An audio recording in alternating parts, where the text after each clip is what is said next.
કચ્છમાં અતિવૃષ્ટિથી 294 ગામમાં વીજ પુરવઠો ખોરવાયો। કચ્છ જિલ્લામાં ડીપ ડિપ્રેશનની અસર વર્તાતા જિલ્લાવાસીઓ હેરાન પરેશાન થઈ ગયા છે।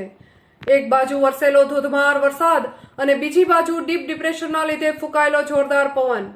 આમ જિલ્લામાં ઠેર ઠેર પીજીવીસીએલના થાંભલાઓ ધ્વસ્ત થઈ ગયા તો ક્યાંક સબસ્ટેશનમાં પાણી ભરાઈ જતા ભારે નુકસાન પહોંચ્યું, વીજ પુરવઠો ખોરવાઈ ગયો। જિલ્લામાં હજુ પણ અંદાજે 290 થી પણ વધુ ગામડાઓમાં અંધારપટ છવાયેલું છે। ગ્રામજનોને અંધારોમાંથી કાઢીને વીજળી આપવા માટે પીજીવીસીએલની અનેક ટીમો કાર્યરત છે। વિગતે વાત કરીએ તો ભુજમાં કુદરતી આપદામાં 630 જેટલા વીજપોલ ધરાશાયી થયા છે।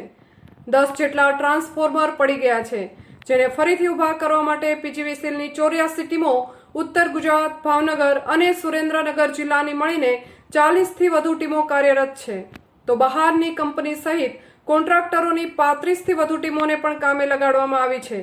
જિલ્લામાં ભારે વરસાદથી ભુજ પીજીવીસીએલ સર્કલ અંતર્ગત આવતા 6 તાલુકાઓ ભુજ, અબડાસા, માંડવી, મુન્દ્રા, અબડાસા અને લખપતમાં સમાવિષ્ટ 742 જેટલા ગામમાંથી છેલ્લા 2 દિવસથી વીજ પુરવઠો ખોરવાયો હતો, જેના કારણે મોટું નુકસાન થયું છે।